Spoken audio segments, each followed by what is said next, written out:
Hi, my name is PJ, and welcome to our short presentation. Have you ever wondered how the rich keep getting richer while broke people stay broke and the middle class seems to be shrinking? Well, this isn't nearly as mysterious as it may appear when you examine the specific differences in how broke people, the middle class, and the rich spend their money. Now, this is such a simple concept, yet so profound, it nearly knocked me out of my chair when I finally understood it. I'm going to show you exactly how the rich spend their money, and you can evaluate for yourself why they keep getting richer and the broke keep getting broker, and why the middle class remains so stressed out. Now, to get started, I'd like to review some financial terms we'll be using during this presentation. The terms that you need to be familiar with are cash flow, which means money you bring in, expenses, which means money you spend, assets. Now, this is the most confusing one. You're probably familiar with the traditional definition of an asset, which is something you own or have equity in. However, back in the 1990s, Robert Kiyosaki introduced us to a new definition of an asset in his groundbreaking Rich Dad, Poor Dad series of books. Robert taught us that an asset is something that pays you, and that's the definition we'll be using here. Liabilities is the last term, and it's defined as things that cost you money. As an example, a house is typically viewed as an asset. But can it actually be a liability? Yes. With our revised definition, anything that costs you money is a liability, not an asset. If you have a mortgage, your house is an asset to your banker because it pays him or her every month. But could a house also be considered an asset to you? Yes, in the right circumstances it could, when it pays you money.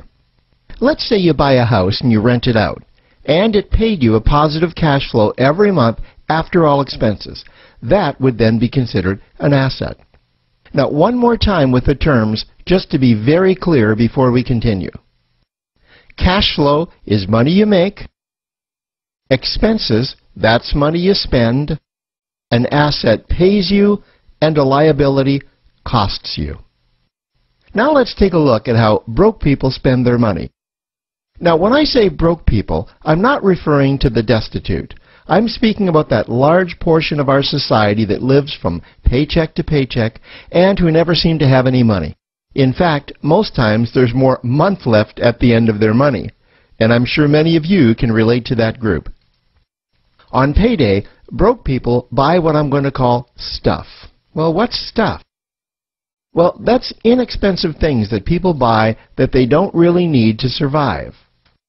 You go into someone's house and you can't find any counter or tabletop space in the whole house because of all the stuff on it. Their house and their cars are full and cluttered with stuff. Well, where do they get all this stuff? They buy it at the flea market, at the garage sale, at the dollar store, at the craft show. So cash flow comes in, and then it goes straight out the expense column to buy stuff. You see, broke people never really educate themselves on assets and liabilities. They justify buying all of this stuff by claiming that it costs so little. But over the years, it's all they ever have. The problem is their cash flow never produced or created more cash flow. Now, please understand, I'm not undermining or taking any shots at this or any group. I just see a lot of financial difficulty out there, and it really doesn't need to be that way. Creating wealth isn't a mystery, it's a formula. The only reason someone doesn't create wealth is because they either don't know the formula or they don't apply the formula. Now let's take a look at the middle class. The middle class is the group that society mistakenly thinks are rich. They're not.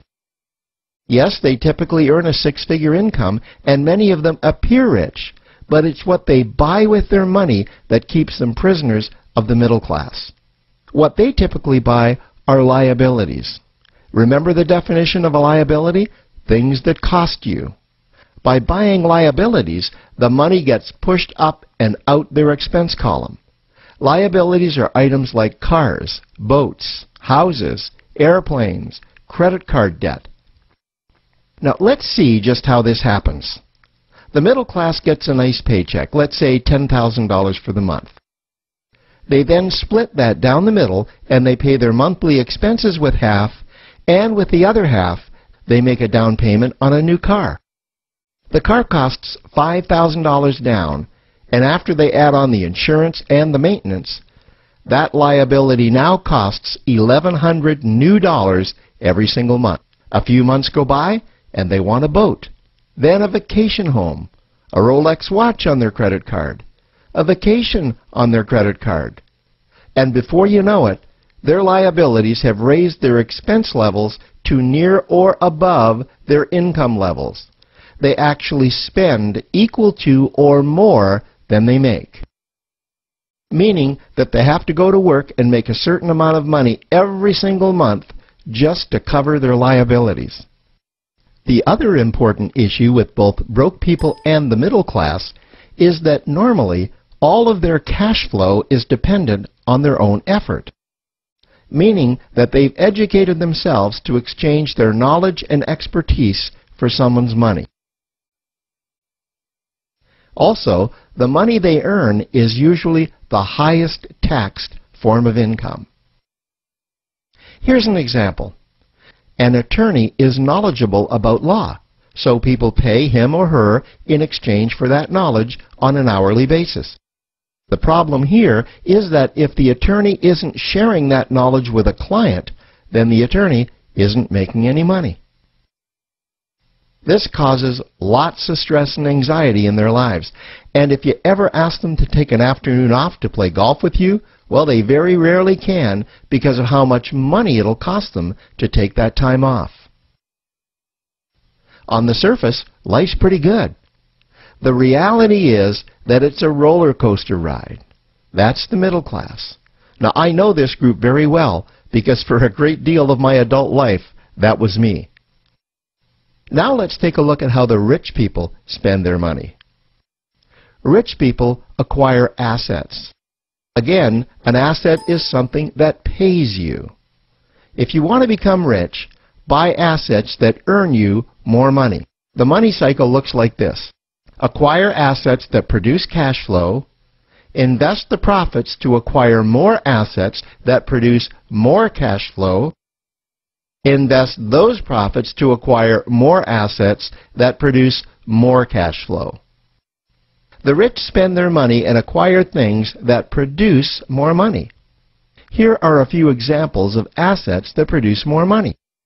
Investments are the obvious ones: stocks, bonds, real estate. Education is another asset. If you learn how to do something that produces more money for you and you actually do it, that's buying an asset. There's a great quote that goes, "If you think education is expensive, you should see how expensive stupidity is."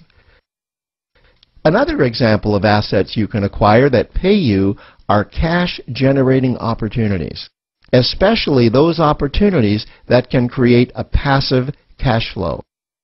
Passive meaning that once you build it up, the money continues to flow whether you're still building it or not.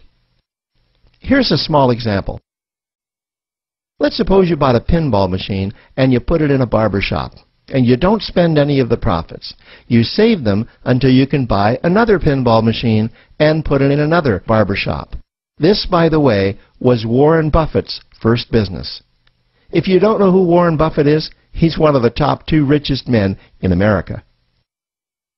The rich are extremely eager to find those passive cash-generating opportunities because those opportunities continue to pay them month after month, year after year, long after they've stopped working the opportunity. You know, I see this happen again and again with successful entrepreneurs. They find a passive cash flow stream that they build up, and it continues to pay them month after month, year after year.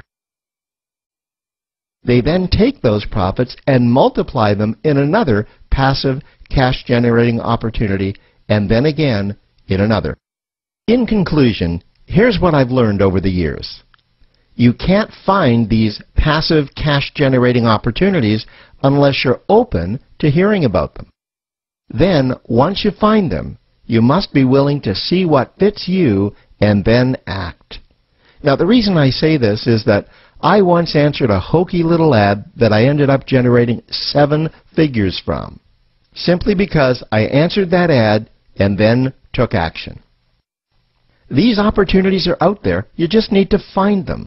You also must be opportunistic enough that when the right situation does present itself, you don't miss it. So remember, broke people buy stuff, the middle class buy liabilities, and the rich acquire assets, preferably cash-generating opportunities that can create passive cash flow. They then take that cash flow and invest it in another asset that produces more cash flow. That's the wealth creation formula. Now, I trust you found this introductory information helpful. Now, to learn about one of the greatest cash-generating machines on the planet, click on the link below to proceed to step 2.